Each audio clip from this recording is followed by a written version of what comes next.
સંસારમાં જેટલા પણ શાસ્ત્ર છે, ગ્રંથ છે, જેટલા આત્મકલ્યાણના સાધનો છે, બધામાં ભાગવતજી એ સૌથી વરિષ્ઠ છે. છે ને બ્રહ્માજીને પણ આશ્ચર્ય થયું છે સત્યલોકમાં કે આ ભાગવતમાં એવું શું છે કે કેવલ 7 દિવસ એનું શ્રવણ કરીને પરીક્ષિતને મોક્ષ મળી ગયો. શાસ્ત્ર કહે છે કે સામાન્ય રીતે રાજાઓ એ નરકના અધિકારી કહેવાય. રાજા તો જે ન્યાયાધીશ હોય, જજ હોય, જજમેન્ટ આપતો હોય, અને ન્યાય કેવલ પુરાવાના આધાર પર થાય, અને પુરાવાઓ ઘણી વખત ખોટા પણ રજૂ થાય તો કારણ વગર નિર્દોષ વ્યક્તિને પણ દંડિત કરવો પડે. એટલા માટે ન્યાય આપનારા વ્યક્તિને નરકની ગતિ મળે એમ શાસ્ત્ર કહે છે.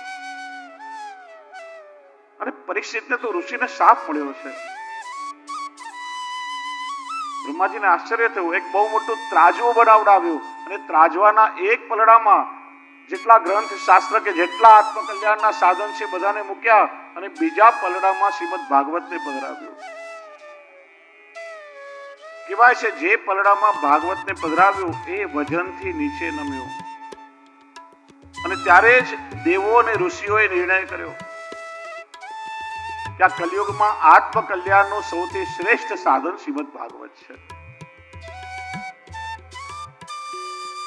અને આપણા પુષ્ટિમાર્ગનો વૈષ્ણવ તમને કોઈ પૂછે તમે પુષ્ટિમાર્ગીય વૈષ્ણવ છો તો પુષ્ટિમાર્ગનો મુખ્ય ગ્રંથ કયો તો તમે શું કહેશો? આપણા વૈષ્ણવનો પુષ્ટિમાર્ગનો મુખ્ય ગ્રંથ કયો? શ્રી મહાપ્રભુજીએ 16 ગ્રંથાથી જે કઈ સિદ્ધાંતો આપ્યા છે ને બધો જ ભાગવતનું મંથન કરીને આપ્યું છે. વેદાહ કૃષ્ણ વાક્યાની વ્યાસ સૂત્રાની ચૈવ સમાધિવાસા વ્યાસસ્ય પ્રમાણં તચ્ચતુષ્ટયમ. શ્રી મહાપ્રભુજીથી પેલા શાસ્ત્રાર્થમાં પ્રસ્થાન ત્રયનો પ્રયોગ થતો. શ્રી મહાપ્રભુજીએ ભાગવતનું પ્રસ્થાન ચતુષ્ટયમાં મૂક્યું. વેદ ભગવદ વાણી છે. બીજું છે ગીતા કૃષ્ણની વાણી ભગવદ વાણી છે. ત્રીજું વ્યાસ સૂત્ર બ્રહ્મસૂત્ર અને ચોથું શ્રીમદ ભાગવત પણ ભગવત વાણી. આ ચારેયનું મંથન કરી અને તત્વ સ્વરૂપે શ્રી મહાપ્રભુજીના સાર સ્વરૂપે આપણને 16 ગ્રંથાથી સિદ્ધાંતો આપ્યા છે. વેદમાં ન સમજાય એ ગીતામાં સમજાય, ગીતામાં ન સમજાય ભાગવતમાં, અરે બ્રહ્મસૂત્રમાં, અને બધાનો સાર ભાગવતમાં, અને એ બધાનો સાર આપણને શ્રી મહાપ્રભુજીએ 16 ગ્રંથમાં આપ્યો. એટલે આપણા પુષ્ટિ માર્ગનો મુખ્ય ગ્રંથ એ શ્રીમદ ભાગવત છે. ભાગવતથી બહાર દુનિયામાં બીજું કોઈ એવું જ્ઞાન નથી. જગત આકારનું તત્વ જ્ઞાન વ્યાસજીએ ભાગવતમાં પધરાવ્યું છે. એ જ્ઞાનનો સાગર છે. 12 સ્કંદ છે. સૂક્ષ્મ દર્શન કરીએ. જે પ્રથમ દિવસ હતો વૈષ્ણવનો ઉત્સાહ મેં જો ને કોઈના મુખ પર આનંદ આમ સમાતો નહીં હતો. નાચવામાં રાસ લેવામાં પણ થોડો સમય આપણને બધાને લાગ્યો. કથા વિરામ પછી આપણે શ્રી મહાપ્રભુજીના જે દર્શન પણ કરવાના છે. કુંજમાં શ્રી મહાપ્રભુજી બિરાજશે, ફૂલોથી ખેલશે. અને આજે જ મનમાં એક પાછો નવો મનોરથ થયો. મેં નીતિનભાઈ ને રજનીભાઈને કહ્યું કે હમણાં જ ખેલના દિવસો પૂરા થયા પણ પેલા રસિયા ગાતા ગાતા હજી એનો ગણગણાટ ચાલુ છે. તો આવતીકાલે આપણે ત્યાં રસિયાનું આયોજન રાખીએ તો કેટલો આનંદ આવે. બરાબર, ભરતભાઈ ટીમ આપણે બધા સાથે મળી અને કાલે રાત્રે બધા પ્રસાદ લઈ લો તો સુદામાપુરીના ચોકમાં આપણે રસિયાનું ગાન કરીને ખૂબ આનંદ કરીએ. કારણ આ 7 દિવસ આપણે નવરા નથી બેસવાનું. સવારે શ્રી મહાપ્રભુજીના જારી ચરણ તો અહીંયા બેઠકજીમાં કરો, સેવાનો લાભ લો. 3:30 થી 7 સુધી આપણે સત્સંગ લાભ લઈએ, પાછા શહેરના દર્શન કરી મહાપ્રસાદ લઈ રાત્રે પાછા નવરા પડીએ ને તો ગામ આખાની પંચાયત શરૂ થઈ જાય. એના કઈ ને કઈ પ્રવૃત્તિ રહેવી જોઈએ ને. કાલે રસિયાનો આનંદ લેશું અને જે દિવસે રાસ પંચાધ્યાયની કથા છે ને અહીંયા ખુરશી અહીંયા રાસ નહીં લેવડાવું, એકાદ લઈને આપણે રાત્રે સુદામાપુરીમાં આનંદથી આપણે બધા રાસનો આનંદ લેશું. કઈ ને કઈ આનંદ દરરોજ બધાએ કરવાનો છે. આપણે ચર્ચા કરતા હતા 12 અંગ એક સ્કંદનું સ્વરૂપ છે. જો ઠાકોરજીના દર્શન કેવી રીતે કરવા જોઈએ એ પ્રકારે અહીંયા બતાવ્યો છે. વૈષ્ણવ વિવેક હોવો જોઈએ કે આપણે ઘરે પ્રભુની સન્મુખ જઈએ અથવા તમે નંદાલયમાં હવેલીમાં ઠાકોરજીના દર્શન કરવા જાઓ તો કઈ રીતે પ્રભુના દર્શન કરાય? સીધે સીધા મુખારવિંદના દર્શન કરવાનો અધિકાર આપણને નથી. એ તો વાત્સલ્ય કે માધુર્ય ભાવમાં એમાં પ્રાપ્ત થાય. માધુર્ય ભાવમાં પ્રિયતમા કે પત્ની પોતાના સ્વામી કે પ્રિયતમનું મુખ પેલા નિહાળે. વાત્સલ્ય ભાવમાં માં પોતાના બાળકનું મુખનું દર્શન કરે. પણ દાસ ભાવમાં તો ચરણારવિંદના દર્શનનો જ પેલા અધિકાર મળે. સૌથી પહેલા પ્રભુની સન્મુખ જઈએ ને ત્યારે ઠાકોરજીના ચરણારવિંદના દર્શન કરવા જોઈએ. ચરણારવિંદના દર્શન કરી દાસ ભાવ હૃદયમાં સ્થિર થાય પછી એક એક શ્રીઅંગનું દર્શન કરતા છેલ્લે મુખારવિંદના દર્શન. સીધે સીધો મુખારવિંદનો અધિકાર નથી. હમણાં જ ખેલના દિવસો ડોલમાં પૂરા થયા, બરાબર? આપણે ઠાકોરજીને ખેલાવતા પહેલા શું કરીએ છીએ? ચરણારવિંદ પર આપણે વસ્ત્ર ઢાંકી દઈએ છીએ. કેમ? એનું કારણ શું? ઠાકોરજીના વસ્ત્ર કે ચરણ બગડે એટલા માટે. ચરણારવિંદના દર્શન થાય ને તો દાસ ભાવની સ્થિતિ આવે ને દાસ કે સેવકને અધિકાર નથી કે પોતાના સ્વામી પ્રભુ સાથે ખેલી શકે. દાસ ભાવમાં તો હાથ જોડીને બેસી રહેવાનું. પ્રભુ આપ સ્વામી છો, આપને જેટલો રંગ નાખો એટલો નાખો, હું તો દાસ છું, હું શું કરી શકું? એટલે આપણે ચરણારવિંદ પર વસ્ત્ર ઢાંકી અને પ્રભુને વિનંતી કરી અને શક્ય ભાવ પ્રાપ્ત કરી દો. શક્ય ભાવમાં અધિકાર છે કે ઠાકોરજી એક મુઠ્ઠી નાખે તો બે મુઠ્ઠીથી આપણે ખેલાવી શકીએ. પણ ખેલ પૂરો થાય ને એટલે વસ્ત્ર પાછું હટાવી લેવાય. આપણી મૂળ સ્થિતિ દાસ ભાવમાં આવી જવું પડે. કેમ કે દાસ ભાવમાં ઠાકોરજીના શ્રમને સુખનો વિચાર અધિક થઈ શકે. એટલે એક વસ્તુ યાદ રાખો, ઘણા વૈષ્ણવ કહેતા હોય ને હું તો માધુર્ય ભાવથી ભજું છું, હું તો મારા બાળકની જેમ વાત્સલ્ય ભાવથી ભજું છું. મનગણન ભાવ ન થાય. દરેક ભાવનો પાયો એ દાસ ભાવ છે. દાસ ભાવમાં તમારી સ્થિતિ જ્યારે દ્રઢ થાય ને ત્યારે ઠાકોરજી કૃપા કરી અને તમને કોઈ એક વિશેષ ભાવનું શક્ય માધુર્ય કે વાત્સલ્ય ભાવનું દાન કરે છે ને પછી એમાં તમારો નિરોધ સિદ્ધ થાય છે. એ આપણા અધિકારની વાત નથી. પ્રભુ કૃપા કરીને કોઈ ભાવનું દાન કરે છે આપણને. આપણી મૂળ સિદ્ધ એ તો દાસત્વની છે. સૌથી પહેલા ઠાકોરજીના ચરણારવિંદના દર્શન. પ્રથમ સ્કંદ અધિકાર લીલા, શ્રીજી બાવાનું જમણું ચરણારવિંદ. બીજો સ્કંદ સાધન લીલા, પ્રભુનું વામ ચરણ. તૃતીય સ્કંદ સર્ગ લીલા, શ્રીજી બાવાની જમણી ભુજા. ચતુર્થ સ્કંદ વિસર્ગ લીલા, પ્રભુની ડાબી ભુજા. પંચમ સ્કંદ સ્થાન લીલા, પ્રભુની દક્ષિણ જંગા. છઠ્ઠો સ્કંદ પુષ્ટિ લીલા, પોષણ લીલા, પ્રભુની વામ જંગા એટલે ડાબુ સાથળ. સપ્તમ સ્કંદ ઉતી લીલા, જે જમણો શ્રીયસ મુઠ્ઠી વાળીને કટી પર ધારણ કર્યો છે, દક્ષિણ શ્રીયસનું સ્વરૂપ. આઠમો સ્કંદ મનવંતર લીલા, શ્રીજી બાવાનું જમણું સ્તન. નવમો સ્કંદ ઈશાનું કથા લીલા, પ્રભુનું વામ સ્તન. 10મો સ્કંદ નિરોધ લીલા, શ્રીજી બાવાનું હૃદય. 11મો સ્કંદ મુક્તિ લીલા, મસ્તક. અને 12મો સ્કંદ આશ્રય લીલા, પ્રભુનું વામ શ્રીયસ. જે વામ શ્રીયસ ઊંચું ઉઠાવી ઠાકોરજી આપણને આશ્રય માટે બોલાવી રહ્યા છે. આ જગતના કોઈ પણ અવતાર, કોઈ દેવ દેવીની પ્રતિમા તમે જુઓ, ચાહે બિરાજેલો વિગ્રહ હોય, ચાહે ઠાડો હોય, ચાહે પોઢેલો હોય, સૌથી ઉપર મસ્તકનું સ્થાન હોય છે. એકમાત્ર શ્રીજી બાવાનું સ્વરૂપ એવું છે કે મસ્તકથી ઉપર હસ્ત છે ઠાકોરજી. નિકુંજના દ્વાર પર ઠાડા છે, પીઠક છે, નિકુંજનું દ્વાર છે. અને વામ હસ્ત ઊંચું ઉઠાવી અને પોતાના ભક્તોને પોતાના ચરણોનો આશ્રય લેવા માટે પ્રભુ સંકેત કરી રહ્યા છે. અને વામ શ્રેષ્ઠ તો હું તમને એક પ્રશ્ન પૂછું કે કોઈ વ્યક્તિ દૂર ઉભો હોય અને નજીક બોલાવવો હોય ઈશારાથી, આપણે આ રીતે બોલાવીએ કે તમે આમ કરીને બોલાવો? કઈ રીતે બોલાવો? કઈ રીતે બોલાવીએ? આ રીતે કહીએ ને, વામ શ્રેષ્ઠ. આ રીતે શ્રીજી બાવાનો શ્રેષ્ઠ આમ છે. જો એનું કારણ, ડાબું સ્થાન સ્વામીજીનું છે. સ્વામીજી વામાંગ કહેવાય છે.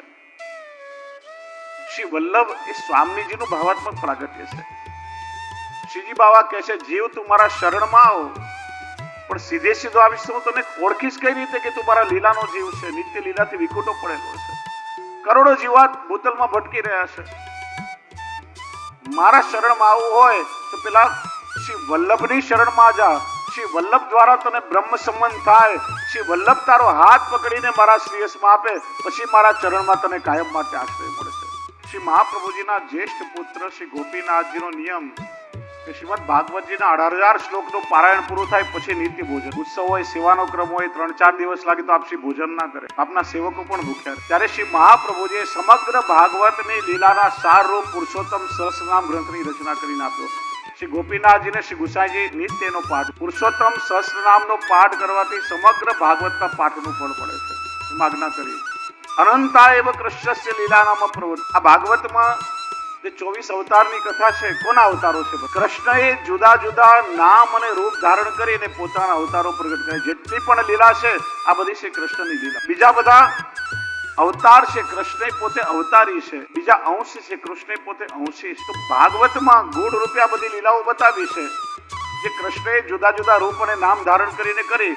પણ કોઈ એક સ્થાન એવું છે કે જ્યાં બધી લીલાઓ પ્રગટ સ્વરૂપે બિરાજ. એ સ્થાન કયું? તો તમે શ્રીનાથજી બાવાના સ્વરૂપનું દર્શન કરો. ઉષ્ટકાલમાં સંપૂર્ણ સર્વાંગનું દર્શન. ઉષ્ટકાલના ચિત્રનું કોઈ દર્શન કરો તો શ્રીજી બાવાની પીઠિકામાં કેટલા બધા ચિહ્નો બિરાજે. આજે એટલો સમય નથી તો ઘણા વિસ્તારથી સમજાવી શકો. એક એક ચિહ્નને ભાગવતજીની એક એક લીલાઓ સાથે, એક એક સ્કંદની લીલા સાથે સમજ. આ બધા ચિહ્નો નવધા ભક્તિના સાધક છે. શ્રીજી બાવાની પીઠિકામાં નવધા ભક્તિ અને ભાગવતજી આપણને નવધા ભક્તિ. બીજું પુષ્ટિ માર્ગમાં શ્રીનાથજી, નવનીત પ્રિયાજીને 7 નિધિ કુલ 9 નિધિ સ્વરૂપ. આપણે ત્યાં એક આ ભાવાત્મક પરંપરા છે કે શ્રી મહાપ્રભુજીને શ્રી ગુસાઈજી દ્વારા જે સેવ્ય સ્વરૂપ છે ને આપણે બધા નિધિ સ્વરૂપ, અન્ય બાળકો દ્વારા એ સેવ્ય સ્વરૂપ. શ્રીજી બાવનું સ્વરૂપ કેવું છે કે જેમાં બધા જ નિધિ સ્વરૂપના દર્શન આપણને થાય. મૂળ ગોવર્ધન શ્રીનાથજી. હવે ચીબુક છે, ઠાકોરજી ચીબુક કયા ભાવથી ધારણ કરે? નાનું બાળક હોય ને, 6 મહિનાનું બાળક, તો એના મોઢામાંથી આમ લાળ નીકળીને અહીંયા દાઢીમાં ભેગી થઈ જાય ને પછી આમ જગારા મારે. એ ભાવથી આપણે ઠાકોરજીની. તો શ્રી નવનીત પ્રિયાજીને શ્રી બાલકૃષ્ણલાલ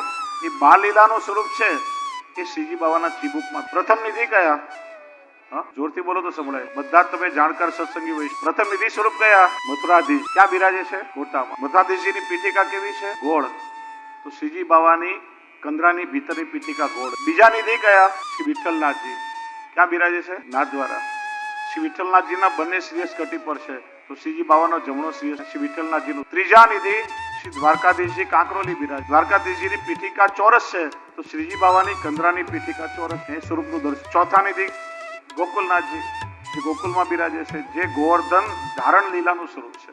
શ્રીનાથજી બાવા ગોવર્ધનોદ્ધરણ નિકુંજનાય ગોવર્ધન ધારણ કર્યો ને ચત્રભુજ સ્વરૂપે 2 શ્રેયસથી વેણુનાદ કર્યો. એક શ્રેયસમાં શંખ અને એક શ્રેયસમાં ગોવર્ધન. એ ગોકુલનાથ શ્રીજીનું વામ વસ્તુ શ્રી ગોકુલનાથજીનું સ્વરૂપ. 5મા નિધિ કયા? ગોકુલ ચંદ્રમાજી. તો શ્રીજી બાવાનો મુખ ચંદ્ર. બાલકૃષ્ણલાલજી ચીબુકમાં આવી ગયા. અને 7મા નિધિ શ્રી મહાપ્રભુજી, મદન મોહનજી. મદન મોહનજીને 2 સ્વામીજી છે. શ્રીજી બાવા જ્યારે કુંડલ ધારણ કરે તો બંને બાજુ સ્વામિની ને વચ્ચે મદન મોહનજીનું દર્શન થાય. એમ શ્રીનાથજીના સ્વરૂપમાં 7 નિધિ સ્વરૂપનું દર્શન આપે.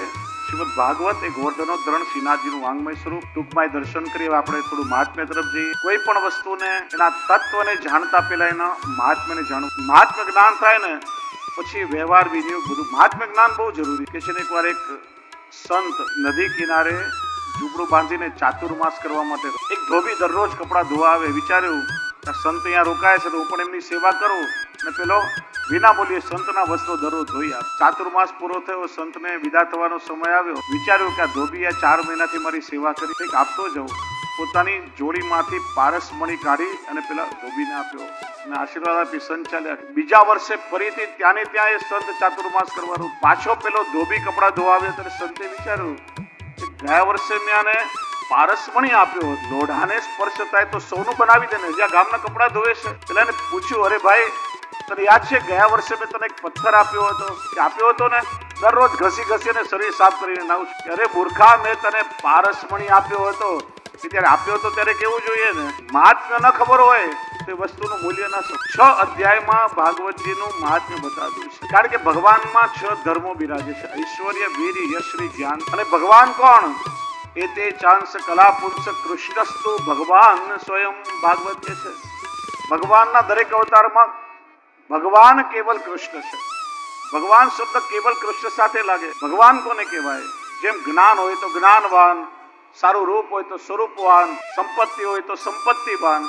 એમ ભગવાન કોને કહેવાય? તો કે ઐશ્વર્ય, વીર, યશ, શ્રી, જ્ઞાન, વૈરાગ્ય, આ 6 ધર્મોનો સમૂહ એટલે ભગ, અને ભગને ધારણ કરે તે ભગવાન. અને 6 ધર્મો કેવલ કૃષ્ણમાં બિરાજે. બાકી દરેક અવતારમાં જેટલા ધર્મોની આવશ્યકતા અનુસાર ભગવાને પ્રગટ કર્યા છે, એટલે દરેક પૂર્ણાવતાર નથી. રામાવતાર પૂર્ણાવતાર છે, 5 ધર્મ, અને કૃષ્ણાવતાર એ પરિપૂર્ણાવતાર છે. 6 ધર્મ, દ્વાદશ શક્તિ ને 64 કલા સહિત, એટલે સર્વ ધર્મ સાથે ભગવાનનું અવતાર. એટલે કૃષ્ણાવતારમાં અવતારી પોતે એટલે કૃષ્ણ ભગવાન કહેવાય. તો ભગવાનમાં 6 ધર્મો છે, એમ ભાગવતમાં પણ ભગવાનના 6 ધર્મો બિરાજે. સ્કંદ પુરાણમાં 4 અધ્યાયમાં અને પદ્મ પુરાણમાં 6 અધ્યાયમાં મહાત્મ કે ભગવાનમાં 6. ઐશ્વર્ય શબ્દ આવ્યો ઈશ્વર પરથી. ભાગવતમાં ઈશ્વરત્વ ક્યાં છે? કે ભગવાનનો જ્યારે સ્વધામ પધારવાનો સમય આવ્યો, લીલાઓ પૂરી થઈ, ત્યારે ઉદ્ધવજીએ વિનંતી કરી, પ્રભુ આપ તો ભક્તોના કાર્ય કરી સ્વધામ ચાલ્યા જશો, આપના પધાર્યા પછી કલિયુગ શરૂ થશે, પાપ અને અધર્મ વધશે, આ દુઃખી થયેલી ભૂમિ કોના શરણમાં જશે? આપના ભક્તો કોનો આશ્રય કરશે? કઈક ઉપાય કરો. ત્યારે પ્રભુએ પોતાનું સંપૂર્ણ તેજ શ્રીમદ ભાગવતીમાં સૂક્ષ્મ રૂપે ભગવાને ભાગવતીમાં આજ્ઞા કરી કે આ ભાગવત એ મારું પોતાનું સ્વરૂપ, અને કલિયુગના જીવનો ઉદ્ધાર એ ભાગવતના તેને એમ વાંગમયી મૂર્તિ પ્રત્યક્ષા વર્તતે હરિ, સેવનાથ શ્રવણાથ પાઠાત દર્શનાથ પાપનાશિની. તમે ભાગવતજીની સેવા કરો. કોઈને ત્યાં ઠાકોરજીની સ્વરૂપ સેવા ન હોય તો ભાગવત સુબોધની જે ગ્રંથની સેવા કરી એમને ધરીને પણ લઈશ. ભાગવતની સેવા સ્વયં ભગવાનની. સેવનાથ શ્રવણાથ, તમે કથાનું શ્રવણ કરો, પાઠાત ભાગવતનું પારાયણ કરો. કઈ ન હોય, કેવલ દર્શન માત્રથી પણ જીવના બધા જ એવું સામર્થ્ય ભાગવત. ઐશ્વર્ય બીજું છે વીર્ય, એટલે પરાક્રમ. ગમે તેવા પાપીનો પણ ઉદ્ધાર કરવાનું સામર્થ્ય ભાગવતમાં છે. ધુંધુકારીની કથામાં આગળ આવશે. યશ, ભગવાનનો યશ સર્વત્ર વ્યાપ્ત છે. વ્યાસજીને સંતોષ ક્યારે થયો? કે જ્યારે એમના દ્વારા ભાગવતની રચના થઈ. શ્રી એટલે સુંદરતા અને શ્રી એટલે લક્ષ્મી. કાવ્યનું સૌંદર્ય તો છે, પણ લક્ષ્મીના અર્થમાં કલ્પવૃક્ષ પણ છે. જીવના અનેક મનોરથોને ભાગવત પૂર્ણ. કેટલાય મંત્રોના પ્રયોગ ભાગવતમાં બતાવ્યા છે, જે જીવના અનેક કષ્ટોને દૂર કરે છે. જ્ઞાન, વેદ, ઉપનિષદ, ગીતા બધાનો સાર શ્રીમદ ભાગવત છે. અને વૈરાગ્ય, પ્રભુની લીલાનું જે શ્રવણ કરે છે, સંસારમાં એનો વૈરાગ્ય થાય છે, અને ભગવાનમાં એનો અનુરાગ. અને ભક્તા અને શ્રોતા આ બધા જ વૈરાગ્યની ઊંચી ભૂમિકામાં છે. ભક્તા શ્રી સુખદેવજી જે અવધૂત અવસ્થામાં છે, અને શ્રોતા પરીક્ષિત પણ સ્વેચ્છાએ ઘર સંસાર રાજ્યનો ત્યાગ કરીને આવે. અને સુખદેવજીનો વૈરાગ્ય કેવો છે? પ્રસંગ આવે છે કે 16 વર્ષ માતાના ઉદરમાં રહી સુખદેવજીનો જન્મ થયો, અને અનાસક્તથી પિતાનો આશ્રમ છોડી ભાગવા લાગ્યા. પાછળ વ્યાસજી દોડી રહ્યા છે, હે પુત્ર ઉભો રહે. દેવાંગનાઓ જળાશયમાં સ્નાન કરી રહી છે. સુખદેવજી 16 વર્ષના છે, નિર્વસ્ત્ર છે, અવધૂત સ્વરૂપ છે. તો એમને જોઈને દેવાંગનાઓ લજ્જિત ના થઈ, પણ વ્યાસજીને આવતા જોયા તો વસ્ત્ર ઢાંકવા લાગી લજ્જિત. વ્યાસજી તો વયોવૃદ્ધ છે. એવું શા માટે? કે સુખદેવજી વૈરાગ્યની એવી ભૂમિકામાં છે કે જેમને સ્ત્રી અને પુરુષ વચ્ચેનો ભેદ ખબર, અને વ્યાસજી કે જેમને સ્ત્રી અને પુરુષ વચ્ચેનો ભેદ ખબર. એટલા માટે દેવાંગનાઓ લજ્જિત. કેવું શ્રીમદ ભાગવત. પ્રથમ મંગલાચરણ કર્યું. કદાચ કોઈ વ્યાસજીને પૂછ્યું હશે. વારે ઘડીએ તમે કહો છો સ્વામી તરીકે, પતિ તરીકે તમે પ્રભુને સ્વીકારો, વરમાળા પ્રભુને પહેરાવો. ભગવાન જગતના નિયંતા છે, કરતા છે. ભગવાન જ આપણું સર્વસ્વ. કયા ભગવાન? તમે કોની વાત? એનું સ્વરૂપ કેવું છે? એ કરે છે શું? એનો સ્વભાવ કેવો છે? અને કયા ભગવાન? ત્યારે પ્રથમ શ્લોકમાં એ ભગવાનનો પરિચય સુખદેવજી કરાવ્યો છે. ભગવાનની આકૃતિ, કૃતિ અને પ્રકૃતિ આ ત્રણેયનું દર્શન કરાવ્યું છે. સચ્ચિદાનંદ રૂપાય ભગવાનની આકૃતિ છે. વિશ્વોત્પત્ત્યાદિ હેતવે ભગવાનની કૃતિ છે. અને તાપત્રય વિનાશાય ભગવાનની પ્રકૃતિ છે. અને ભગવાન કયા? નામ છેલ્લે બતાવ્યું, શ્રી કૃષ્ણાય વયમ નમઃ. કેવલ કૃષ્ણની. શ્રી એટલે સ્વામીજી રાધાજી સહિત એ કૃષ્ણના ચરણોને વંદન કરું છું. એટલે આપણે કહીએ ને શ્રી કૃષ્ણ શરણમ. સ્વામીજી સહિત કૃષ્ણ એ મારો આશય. ભગવાન કેવા? તો કે સચ્ચિદાનંદ રૂપાય. સચ્ચિત અને આનંદ. ભગવાનનો સદંશ એટલા દ્રશ્યમાન જગત. આ જગત ભગવાનનું આધિભૌતિક સ્વરૂપ. બ્રહ્મએ પોતાનામાંથી જેનું સર્જન કર્યું. એટલે શંકરાચાર્યજીના માયાવાદનું ખંડન શ્રી મહાપ્રભુજીએ શુદ્ધાદ્વૈત બ્રહ્મવાદથી કર્યું છે. માયાવાદ કહે છે બ્રહ્મ સત્ય, જગત મિથ્યા. શ્રી મહાપ્રભુજી કહે છે બ્રહ્મ સત્યાત સત્ય છે. તો બ્રહ્મનું સર્જન મિથ્યા કેવી રીતે હોઈ શકે? કોઈ ઊંચો કલાકાર હોય, એની કલાકૃતિનો અનાદર એક કલાકારનો અનાદર કહેવાય. જગત બ્રહ્મનું સર્જન છે, ને બ્રહ્મ જગતમાં જ અવતાર ધારણ કરે છે. બ્રહ્મ સત્ય છે, જગત સત્ય છે, સંસાર મિથ્યા. આ જગત સત્ય છે એટલા માટે તમે જુઓ, ભગવાને સર્જન કરેલા જગતમાંથી કોઈ પણ વસ્તુ નાશવંત નથી. તમે કોઈ પણ વસ્તુનો નાશ ન કરી, શક્ય જ નથી. વૈજ્ઞાનિક પણ કહે છે, વૈજ્ઞાનિકો કે પદાર્થનું શક્તિમાં ને શક્તિનું પદાર્થમાં રૂપાંતર થાય, પણ કોઈ પણ વસ્તુનો નાશ સંભવ નથી. પાણીને ગરમ કરો તો વરાળ થાય, એમાંથી વાદળ બને, ફરી પાછું વરસાદના રૂપમાં વરસે, એનો નાશ ન થાય. લાકડાને સળગાવો કોલસો બને, કોલસાને સળગાવો એમાંથી રાખ થાય, એનર્જી ક્રિએટ થાય, પણ એનો નાશ ન થાય, એનું રૂપ બદલાઈ જાય. કેમ કે આ જગતનું સર્જન સ્વયં બ્રહ્માએ કર્યું. મહાપ્રભુજી જગત અને સંસારને જુદા બતાવે છે. સંસાર અહંતા મમતાથી ભરેલો છે, એટલા માટે મિથ્યા. જીવ હું અને મારું અહંતા મમતાથી પોતાનો એક જુદો સંસાર ઉભો, અને આ બે વસ્તુ બાધક છે. એટલે આપણે બ્રહ્મ સંબંધ લઈએ ત્યારે અષ્ટાક્ષર અને પંચાક્ષર દ્વારા અહંતા મમતાનું સમર્પણ કરી છે. હું કોણ?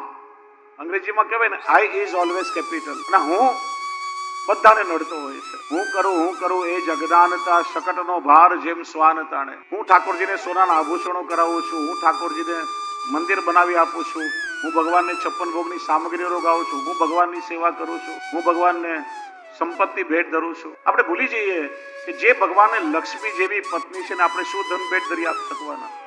જેને કૌસ્તુભમણી જેવું આભૂષણ ધારણ કર્યું છે એને કયું આપણે આભૂષણ બનાવી શકીએ? જે સ્વયં નંદાલયમાં ગૌલોક ધામમાં બિરાજે એને આપણે કયા મંદિરમાં પધરાવી શકીએ? અનંત કોટી વ્રજ ભક્તો નિત્ય જેમની સેવા કરતા હોય, એમની મરજી સાચવવા તત્પર રહેતા હોય, આપણે શું એમની સેવા કરી શકીએ? આપણે તો ખાલી હાથ પવિત્ર કરીએ છીએ, આપણે કાલાવાલા. ઠાકોરજીને અહંકાર ક્યારેય ગમતો નથી, અને ભગવાને કોઈનો અહંકાર ચલાવ્યો પણ નથી. રાવણ સામાન્ય વ્યક્તિ નથી, પરમ જ્ઞાની છે. વેદોને જેને આત્મસાત કર્યા છે, કેટલાય વૈજ્ઞાનિક આવિષ્કાર કર્યા છે, 5 તત્વોને જેને કાબુમાં કર્યો છે. ઋષિપુત્ર છે રાવણ, પણ સૌથી મોટો અવગુણ એનામાં છે અહંકાર. એકોહમ દ્વિતીયો નસ્તિ ન ભૂતો ન ભવિષ્યતિ. મારા જેવું સમર્થ કોઈ હતો નહીં, છે નહીં, થશે નહીં. અને અહંકારના કારણે ખોટું કામ કર્યું, અને અહંકારના કારણે સર્વનાશ થયો. ઇન્દ્રને સત્તાનું અભિમાન હતું તો પ્રભુએ ગોવર્ધન ધારણ કરીને મત દૂર કર્યો. ઠાકોરજીને મત ક્યારે ગમ્યું? હું ભક્તિ માર્ગમાં બહુ બાધક છે, એટલે આઈને તમે આડો કરી દો ને તો એચ એટલે કે બ્રિજ જેવી આકૃતિ બને. અહમનું સમર્પણ થાય, સેતુ બને, ત્યારે જીવ પ્રભુ સુધી. હું અને મારું, ઘર મારું, પતિ મારો, પત્ની મારી, સંતાન મારું, રૂપિયા પૈસા દાગીના બધું મારું. પણ આ મારો ને તારો સંબંધ ક્યાં સુધી? કે અંતરમાં અંતર્યામી છે ત્યાં સુધી. શરીરમાંથી પ્રાણ નીકળી જાય ને બધા સંબંધો પૂરા થઈ જાય. જેટલા લૌકિક કુટુંબીજનો છે ને એ બધાનો સાથ સ્મશાન. પછી તમે ભૂતકાળ ભરી જાઓ. જે ઘર, ખુરશી, રૂપિયા, દાગીનાને પોતાના માનો ને એ તમને પોતાના ના માને. ઘરનો માલિક બીજો કોઈ બની જાય, બેંક બેલેન્સ બીજાના નામે ટ્રાન્સફર થઈ જાય, આપણા કમાયેલા રૂપિયા બીજો કોઈ વાપરે, તમારા દાગીના બીજો કોઈ પહેરતું હોય, આખો પરિચય બદલાઈ જાય છે.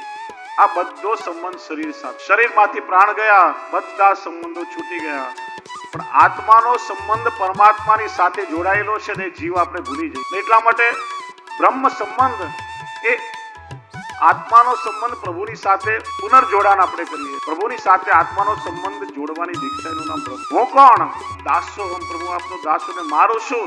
પ્રભુ આપ જ મારા સ્વામી. પ્રભુને પોતાના બનાવો, દુનિયા તમારી. શ્રી મહાપ્રભુજી કહે છે મમતાથી આ મારું મારું કરવાથી મોહ થાય છે, અને મોહ એ માણસના દુઃખનું કારણ. કોઈ વ્યક્તિ કે વસ્તુ દુઃખનું કારણ નહીં, પણ એમાં રહેલો મોહ દુઃખનું કારણ બને. એક બે ઉદાહરણ આપીને સમજાવું. તમે 50 વર્ષથી એક મકાનમાં રહેતા હો, એ મકાનમાં કેટલી લાગણી થઈ ગઈ. મારું ઘર છે, પણ પેલી તિરાડો પડી ગઈ, ક્રેક્સ આવી ગયા, જૂનું થઈ ગયું, મ્યુનિસિપાલિટીની નોટિસ આવી ગઈ, તો કે આપણે ઘર બદલવું પડશે. એક ઘર તમે વેચી નાખ્યું, રૂપિયા લઈ લીધા, રજીસ્ટ્રેશન બીજાના નામે થઈ ગયું, તમે બીજા ઘરે રહેવા ચાલ્યા ગયા, અને બીજા દિવસે ખબર પડે કે ગઈકાલ સુધી જે મકાનમાં રહેતા હતા આજે પડી ગયું, તો દુઃખ થાય ખરા? હા કે ના થાય? કે ના થાય? ના થાય ને. પણ 2 દિવસ પહેલા પડી ગયું હોત તો એટેક આવી જતા, હાય હાય મારું ઘર પડી ગયું. મકાન એનું એ છે, આપણું નથી, એટલે હવે મોહ ચાલ્યો ગયો. એટલે એક ઘર દુઃખનું કારણ નથી, પણ એમાં રહેલો મોહ દુઃખ. દરરોજ આપણે છાપામાં કેટલાય લોકોના મરવાના સમાચાર વાંચીએ, સાંભળીએ. કોઈ દિવસ એક ટંક જમવાનું છોડી દીધું? અહીંયા આટલી મોટી હિંસા થઈ, ત્યાં તોફાન થયા, 50 માણસ મરી ગયા, એક્સિડન્ટ થયો, 20 માણસ મર્યા, આજે મારા દેશમાં આટલા માણસ મર્યા, આજે મારે નથી જમવું. ક્યારે એવું વિચાર આવ્યો ખરા? પણ એ મરનારના લિસ્ટમાં કોઈ એકાદ આપણું સ્વજન હોય ને તો કોળી હોય પછી મોઢામાં ના જાય, દળ દળ આંખમાંથી આંસુ. એટલે વસ્તુ કે વ્યક્તિ દુઃખનું કારણ નથી, પણ એમાં રહેલો મોહ દુઃખનું કારણ. મમતાથી મોહ થાય છે, એટલા માટે એનું સમર્પણ થાય ત્યારે દરેકમાં જીવને બ્રહ્મ ભાવ થાય છે. જે કહે છે પ્રભુની લીલા છે, જે કહે છે પ્રભુ, હું તો કેવલ સાક્ષી માત્ર. તો આ અહંતા મમતાથી સંસાર ઉભો થાય. એટલા માટે સંસાર મિથ્યા છે. શ્રી મહાપ્રભુજી કહે છે બ્રહ્મ સત્ય છે, જગત સત્ય છે, સંસાર મિથ્યા છે. બ્રહ્મ જગત એ બ્રહ્મનો સદઅંશ